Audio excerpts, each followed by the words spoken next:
असताना भाजपने दणदणीत विजय मिळवलाय, काय पहिली प्रतिक्रिया? मी पुणेकरांना मनापासून धन्यवाद देईन की पुणेकरांनी पुन्हा एकदा आमच्यावरती विश्वास व्यक्त केलाय.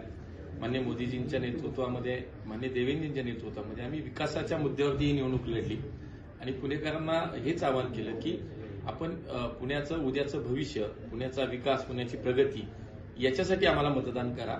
पुणेकरांनी आमच्यावर विश्वास व्यक्त केला. त्याचं कारण हे आहे की मागच्या काळामध्ये 11 वर्ष माननीय मोदीजींचं सरकार, देवेंद्रजींच्या मुख्यमंत्री असतानाचं पुण्यासाठीचं काम आणि 5 वर्ष आम्ही महापालिकेत केलेलं काम, असं या ट्रिपल इंजिन सरकारनं केलेलं काम हे पुणेकरांच्या समोर होतं आणि म्हणून केलेलं काम आम्ही जे आहे ते आम्ही समोर मांडलं.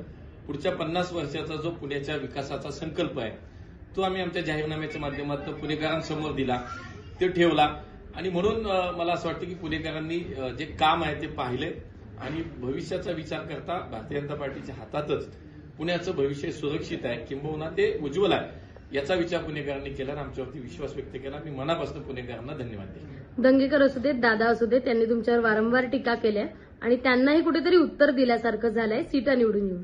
बघा, या सगळ्यांनी माझ्यावरती वैयक्तिक पातळीवरती टीका केली, खालच्या स्तरावर जाऊन टीका केली.